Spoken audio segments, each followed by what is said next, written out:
Olá! Hoje a gente vai mergulhar de cabeça em um conto que explora aquela linha bem fininha entre a genialidade e a mais pura loucura. Vamos desvendar A Pena do Corvo, uma história sobre um artefato que promete uma criatividade sem fim, mas que cobra um preço. Um preço que talvez ninguém devesse pagar. E assim que tudo começa. Essa primeira frase já nos pega de jeito, não é mesmo? De cara, a gente já conhece o objeto da obsessão que vai guiar essa história toda. E veja bem, não é só uma pena. É o símbolo de algo muito, muito maior e, claro, bem mais perigoso. Então, o nosso protagonista é um colecionador, um cara com grana que acredita que pode comprar qualquer coisa. E o que ele compra? A suposta pena que um mestre da literatura usou. Ele não está comprando só um objeto, ele está comprando a promessa de um poder que é quase divino. E essa é a grande questão que move ele, que alimenta essa ambição. Para outros colecionadores, a pena é tipo uma relíquia mágica. Para ele, é um desafio. Será que dá para engarrafar a genialidade? Para possuir, para controlar? Essa curiosidade é só o primeiro passo num caminho bem sombrio. Bom, vamos lá, para o primeiro teste. O nosso narrador resolve colocar a tal pena à prova.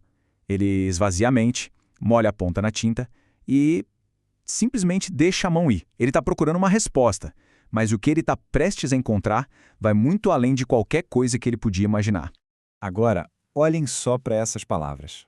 À primeira vista, parecem aleatórias, né? Mas não. O narrador reconhece na hora. São ecos, são pedaços dos contos de Edgar Allan Poe.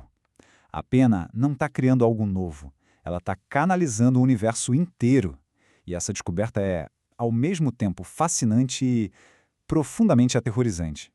E aqui a gente vê exatamente o dilema que começa a torturar a cabeça dele. Afinal, quem está no controle? É a mente dele puxando memórias de leitura? Ou será que a pena tem vontade própria, uma consciência que está se impondo sobre a dele? A linha que separa o criador da ferramenta começa a desaparecer.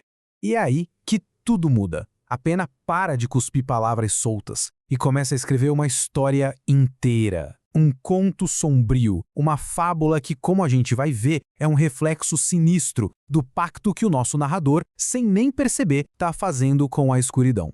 A história dentro da história começa. Somos levados para uma ponte mal assombrada, onde umas crianças estão procurando uma lenda local. O clima é de suspense, sabe? Aquela aventura de criança que está prestes a virar um pesadelo de verdade. E então ele surge. Não é um monstro feio, não. É uma figura demoníaca, vestida toda elegante, que propõe um desafio. Só que isso não é um jogo qualquer. É uma armadilha disfarçada de brincadeira. Um contrato com letras miúdas e perigosas. O ponto de virada é esse. A arrogância do menino sela o destino dele. Num ato de pura soberba, ele aposta a única coisa que não tem preço. A pena está escrevendo sobre um pacto clássico com o diabo, enquanto o próprio homem que segura a pena está vivendo o seu, trocando a própria sanidade por inspiração. O fim da corrida é, claro, trágico e cruel. O diabo não joga limpo. Ele garante a vitória com a morte do garoto, cumprindo a aposta do jeito mais literal e macabro possível. O cheiro de enxofre não deixa dúvida nenhuma. A pena escreveu um aviso bem claro. Agora vamos voltar para o nosso narrador. A experiência deixou ele esgotado, exausto, como se a vida tivesse sugada para fora dele. E é nesse momento de fraqueza que ele olha para o que escreveu e finalmente entende a natureza terrível daquela pena. A verdade é brutal. A pena não é uma ferramenta, é um parasita. Ela oferece o dom da criação, mas se alimenta da alma de quem cria. A tal genialidade que ela promete não é um presente, é uma maldição que exige a sanidade como pagamento. Mas o mais assustador de tudo é que, mesmo sabendo disso, ele não para. Pelo contrário, já totalmente consumido, ele arruma uma mala, faz um telefonema e parte para a etapa final da sua jornada. Uma descida sem volta direto para a loucura.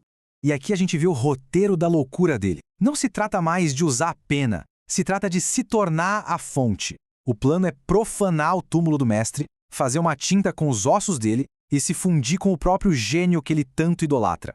É a obsessão na sua forma mais desesperada e doentia. E a história termina com essa frase. É a rendição completa. Ele não luta mais contra a influência da pena. Ele a abraça. Ele está a caminho de se tornar um mero eco, uma sombra do gênio que ele tanto quis ser. No fim, a gente fica com essa pergunta martelando na cabeça. Até onde a busca pela grandeza justifica a gente se perder de si mesmo? A pena do corvo é um lembrete sombrio de que, às vezes, a fonte da nossa maior criação pode ser também a fonte da nossa completa destruição.